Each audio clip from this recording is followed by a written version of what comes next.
कैसे हैं आप सभी। आशा करता हूँ आप सभी बहुत ही अच्छे से होंगे। आज हम सभी बहुत ही छोटी छोटी चीज़ों को पढ़ना स्टार्ट करते हैं और बेसिक कॉन्सेप्ट को समझिए। तो आज हम सभी इसी के अंतर्गत अल्फ़ाबेट को समझेंगे। आज हम सभी अल्फ़ाबेट, आप सभी को पता होगा अल्फ़ाबेट यानी कि जिसे हिंदी में कहते हैं वर्णमाला। तो अल्फ़ाबेट से स्टार्ट करते हैं, जीरो से स्टार्ट करते हैं। तो अल्फ़ाबेट जिसे हिंदी में हम कहते हैं वर्णमाला, क्या कहते हैं, इसका नाम क्या है, वर्णमाला। दोस्तों, तो सबसे पहले हम सभी वर्णमाला क्या होता है उसे समझें। The modern English alphabet is a Latin alphabet. अभी जो मॉडर्न इंग्लिश अल्फाबेट हम सभी पढ़ते हैं उस अल्फाबेट को लैटिन अल्फाबेट के नाम से जाना जाता है। यह लैटिन अल्फाबेट है जिसमें टोटल 26 लेटर्स होते हैं। कितने लेटर्स होते हैं? 26 लेटर्स होते हैं। और इसी 26 लेटर्स के ग्रुप को हम सभी अल्फाबेट कहते हैं। The modern English alphabet is a Latin alphabet. Modern English alphabet Latin alphabet होता है कंसिस्टिंग ऑफ 26 लेटर्स, जिसमें 26 लेटर्स होते हैं उसे और उसी को ही हम सभी अल्फाबेट कहते हैं। ये अल्फाबेट लिखे जाते हैं अपर केस और लोअर केस में, जिसे हम सभी अंग्रेजी के बड़े अक्षर यानी कैपिटल लेटर और आम बोलचाल की भाषा में स्मॉल लेटर कहते हैं। तो अपर केस और लोअर केस का इसका फॉर्म होता है।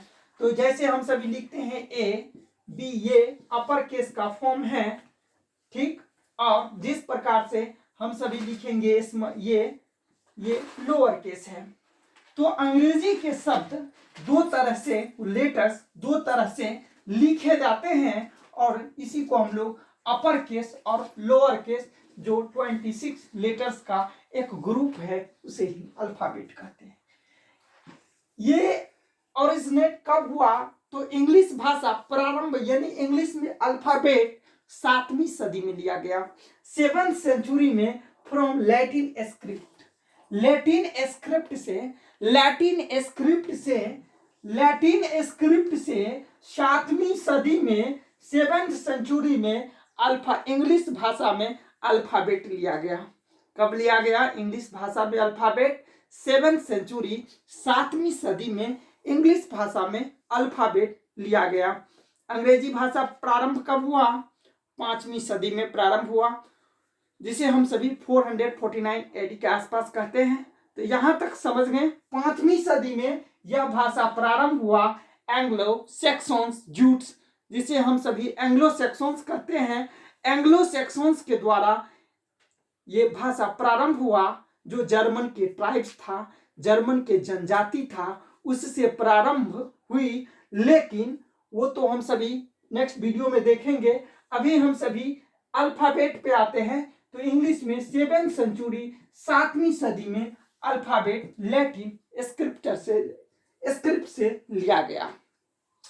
अंग्रेजी में जब अल्फाबेट लिया गया था उस समय वॉवेल के बारे में चर्चा नहीं था। वॉवेल का शिफ्टिंग कब हुआ? मिडिल इंग्लिश के पीरियड में। दोस्तों, मिडिल इंग्लिश का पीरियड हम सभी 12वीं सदी से लेकर के 15वीं सदी तक मानते हैं। तो 12वीं सदी से 15वीं सदी तक के बीच में वॉवेल शिफ्ट किया गया इंग्लिश में।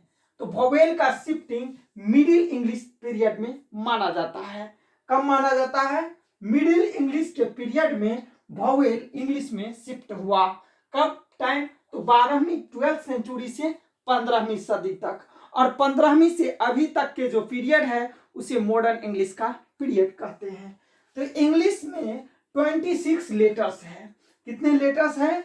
26 लेटर है। और इंग्लिश का स्क्रिप्ट क्या है? रोमन है। तो दोस्तों, जब ये लैटिन से लिया गया तो हम सभी यह जानते हैं इंग्लिश भाषा का अपना अल्फाबेट नहीं है। इंग्लिश भाषा का अपना अल्फाबेट नहीं है, यह लैटिन भाषा के अल्फ़ाबेट से ही काम चलाता है और लैटिन भाषा के अल्फ़ाबेट को रोमन कहते हैं। अतः दोस्तों, इंग्लिश भाषा के अल्फ़ाबेट को भी हम सभी रोमन के नाम से जानते हैं। ये बहुत ही छोटा टॉपिक है, लेकिन छोटे छोटे चीज़ों से व्यक्ति में संपूर्णता आती है और संपूर्णता कोई छोटी चीज़ नहीं है। और इसीलिए आप सभी मेरे इस चैनल को शेयर, सब्सक्राइब और लाइक जरूर करें। Thank you, all the best.